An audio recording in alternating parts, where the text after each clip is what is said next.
Did you ever hear that old expression? It's kind of like I guess it's like a public speaking thing. If you're explaining, you're losing. Well, guess who found himself in the explaining mode today? But the good thing is, this all kind of generated from listener feedback, follower feedback, I should say. And I love that. I welcome your comments all the time. And I don't get to them enough. I don't know. I get all wrapped up in what I want to say and not enough about what you guys are thinking. So I'm trying to change that. And this is a perfect opportunity to do it.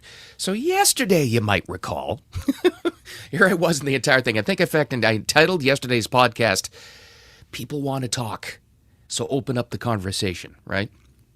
I did not do a good enough job in explaining my take, apparently, because I think a lot of you and they're all. I'll kind of like combine all the comments in one. I'll kind of like paraphrase.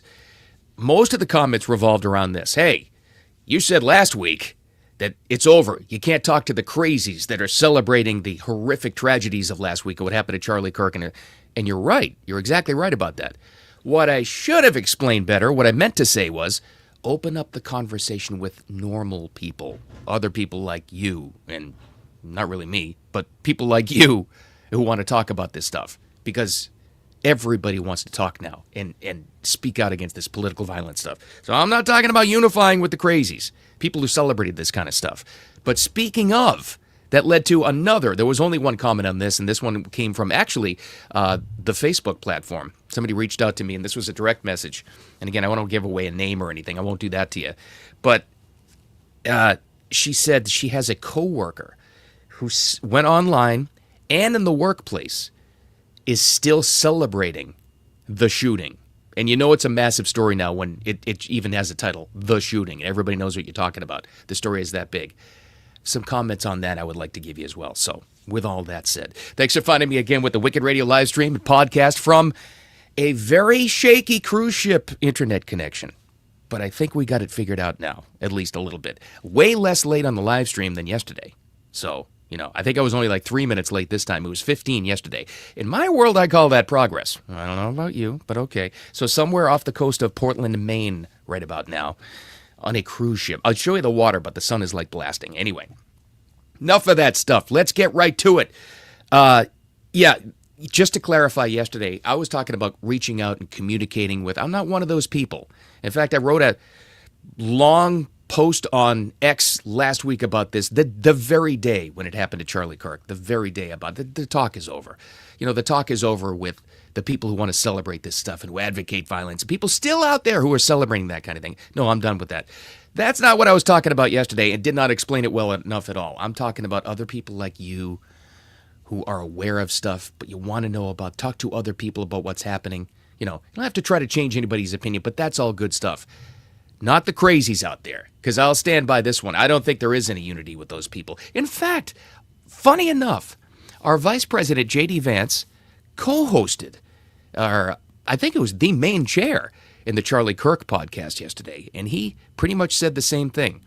All right, there's talking, and everybody wants to unify, for sure, but we've reached a point now where there's no unifying with the insane people that are actually happy and celebrating a person of influence and a family man who happened to disagree with you. Anybody who celebrates the end of that guy, you can't unite or unify with them. Here's what J.D. Vance said yesterday, filling in for Charlie Kirk. There is no unity with people who scream at children over their parents' politics. There is no unity with someone who lies about what Charlie Kirk said in order to excuse his murder. There is no unity with someone who harasses an innocent family the day after the father of that family lost a dear friend. There is no unity with the people who celebrate Charlie Kirk's assassination. And there is no unity with the people who fund these articles, who pay the salaries of these terrorist sympathizers, who argue that Charlie Kirk, a loving husband and father, deserved a shot to the neck because he spoke words with which they disagree. Well, that was interesting. And by the way, just side note, I like him like that. You may not like J.D. Vance. My job is not to try to tell you who to vote for or whatever, but I kind of like him in that role, He was like all worked up, obviously passionate about it. He was a friend of Charlie Kirk, but I could see that happening in the administration, kind of making him the the bad cop in this kind of stuff. Pretty interesting. But here's another side note. The response to him doing the show yesterday was so overwhelmingly positive. I honestly could see Trump saying, "All right, JD, get the hell out of the chair. I'm now the permanent host of the Charlie Kirk Show." Can you imagine Trump doing that? Anyway, so that's his reaction. Obviously, worked up about that, and I think most of us agree. So maybe it's just time to, what I didn't do yesterday well at all, maybe it's time to draw that line. Conversation is great. Open up the conversation. And I think that's the positive part about this. Open up the conversation about, man, can you believe like this kind of thing happened? But the crazy people who celebrated this and continue to do so, which is incredible to me that that's still happening, that's a different story. We're talking about something different there. He's right about that. You can't unify with that. You can't. You're just done with those people. And by the way, it's fascinating. There are whole websites set up now to the number of, let's call them the crazies for simplicity, who have gone online and have celebrated that and now are facing the pushback. There are websites that are keeping a running tally of the number of people, lawyers, healthcare professionals, even sadly some first responders, people in the military even. The amount, that's just the real shocking part, the amount of people who are going online and celebrating that. That's why I say it's important to talk to your fellow Americans, patriotic Americans, about this stuff, to help them walk through the craziness too. That's what I mean by that.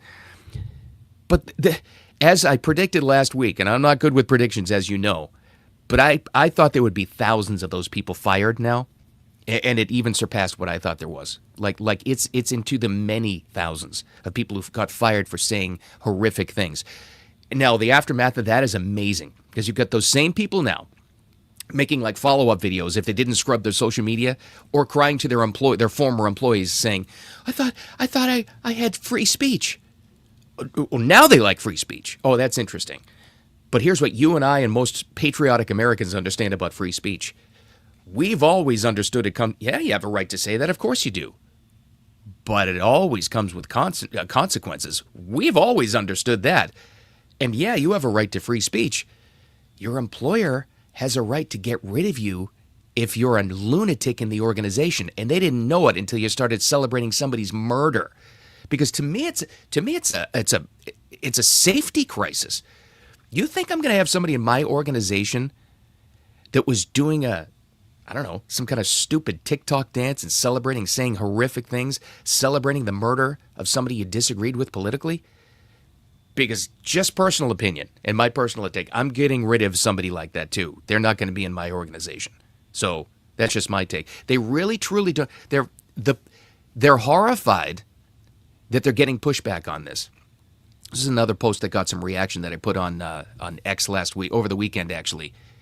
I said I think they're horrified because they truly didn't know they'd get any pushback for saying horrible things. I think that's the case. Like, they didn't think they would ever get fired, that they would ever get, some pushback in their own comment section, because they've run the narrative in this little safe space for so long. Remember in college campuses a few years ago, like 10 years ago, they started with the safe spaces where you could do what you want. You feel too stressed out. Here's what it really was. You had a safe space to say, think, do, act any way you wanted to without any repercussions. Well, now they're out in the real world, which, as you know, there's a lot of repercussions. So they're facing that in large numbers for the very first time, and they don't know how to handle it. Thousands of lunatics have gotten fired by their companies, and you can't blame the companies for firing them, or agencies or organizations. You can't have somebody that celebrates murder in your workplace. You can't. I wouldn't. Can you? No. But here's the thing, and this leads us to the feedback from a follower, and I can't, like I said, I don't want to out anybody or use a real name unless you want me to, but I want to do this more about this stuff. And this is way too, I get comments all the time and I don't respond to them enough, and I want to be able to do that. So from here on out, I'm going to. Well, and I'm paraphrasing here, but here is the situation, okay? And again, you can even comment on this with your thoughts, something that I didn't think of. She said she has a coworker that not only went online when it happened, because I guess she's like Facebook friends with her or something, but also in the office where they work. I don't know what field it is. She didn't provide that information. In the office, in front of clients as well, is celebrating this stuff like it's going on. And she feels powerless. This was the key word that actually perked up my ears, got my attention. She feels powerless about the situation because she's not the hiring manager, and she's not the owner, she's not the boss, she's not the person that is in charge, in other words, of getting that coworker fired. I responded this way, and I'll just tell you what I said. First of all, you know what I'm going to say. You're never powerless, ever.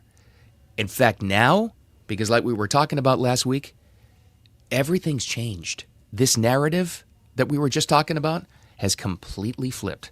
I'd go so far as to say you have all the power now. Because let me tell you something. No one is going to get you in trouble for pushing back against one of the lunatic, crazy people out there celebrating a murder. No one is. You're not going to get fired for that, for pushing back against the lunatics. You would have every civil rights and free speech organization in the world just waiting to give you legal representation. They would love to. And plus, you'd get the support of the entire country if that ever happened. So I wouldn't worry about that. But not only that, I think you're well within your rights now, even if you've never done it before. Somebody that hates confrontation, somebody that whatever. I think you have a responsibility to push back against that now. This is part of what I was talking about speaking out with your fellow normal people. You out there talking about this aftermath of this massive story, right? Walk them through it too. Help them through it too. But the pushback for somebody like that, a coworker, celebrating this in the office and still doing it, a couple of ways you can approach this. A is the first way, which is probably what this person is going to do. Probably what you would do because you're a nice person. I don't know you, but I know you are. If you're listening right now, say, hey, I'd really appreciate it if you just keep that personal opinion to yourself, right?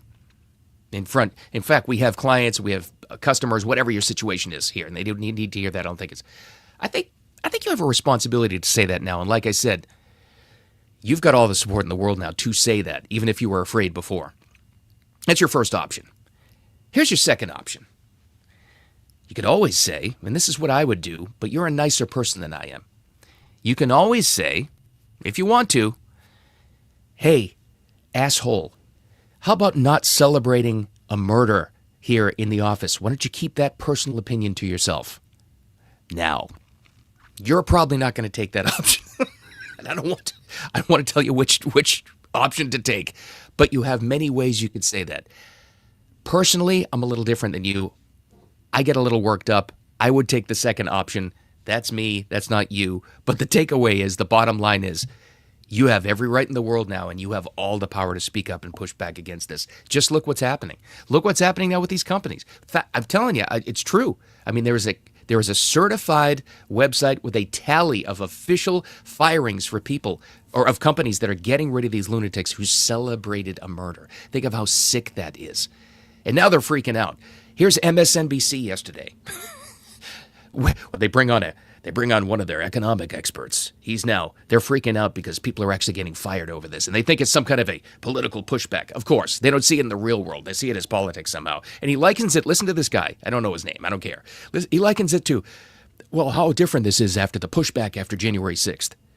He actually made this comparison. Listen to this guy. I think that this push for mass firings could become quite significant, and it already is. I mean, compared to the aftermath of January 6th, this does seem to be turning into a very aggressive attempt to purge not just, government officials or in the Hegseth example in the Defense Department, but also specifically people who work in education, who work in healthcare, who work in government.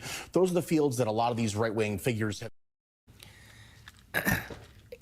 You couldn't find anybody on television more clueless than that guy. That's how they always related to it. They always bring it to politics. They can't help themselves. Well, it's an organized effort to purge these fields of. Well, no, it's an individual effort from these companies and organizations to get rid of lunatics in their ranks that they didn't know were so crazy and evil who celebrated a murder. That's what's happening. It's no organized purge of this. And yeah, a lot of them happen to be, at least in my observation, educators, teachers, healthcare workers. Sadly, that's scary. And I'll say it again. If I was in charge of a healthcare organization, I found out a bunch of nurses or doctors were celebrating a murder. Do I want them treating patients? No, I absolutely will not. But they don't get that. They don't get that. But everybody else does. And that's what's happening. And still is happening. That's the other thing, too. It's like when I was saying, you have all the power now to not be afraid to speak up against this kind of stuff. These companies don't either. I mean, major corporations.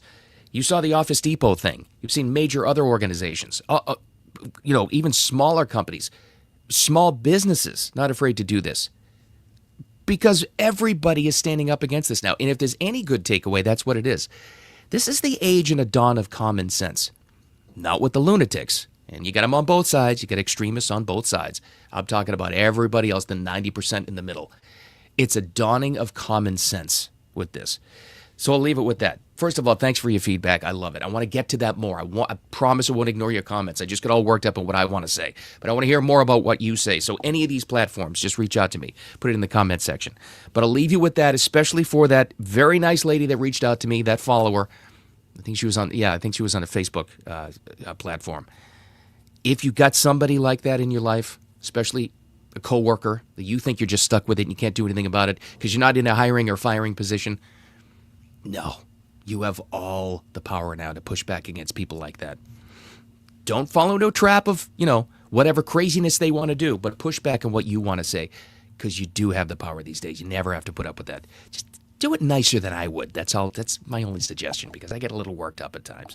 All right, thanks for finding me. I appreciate it. Hopefully the internet worked from the cruise ship. More on and this is going to be all week, guys. So as I figure this out and hope to get a better connection. But thank you so much for the follows and the replays. The replay is always on here on X and on Facebook and on YouTube. Again, I should remind you of this. Always appreciate your comments, and I'll try to reach out to them and react to them all the time. Let's make this more reactive. It's what I should have been doing all along, but I won't ignore you anymore, I promise you. Next, and the audio podcast listeners, the downloads, put those on and notifications so you know when the new episodes are out. And with all that said, again, even though things seem crazy and this horrific story keeps on growing and the reaction to it keeps on growing, remember one thing. Talk to your fellow normal people, and remember, this is an age of people coming to common sense and looking at this the right way. It's a good thing. You're only hearing from the crazies. It's actually a good thing. All right, with that said, make it a wicked awesome. What is this? I'm at sea. I don't know. What is this, Tuesday? Make it a wicked awesome day. I'll talk to you tomorrow.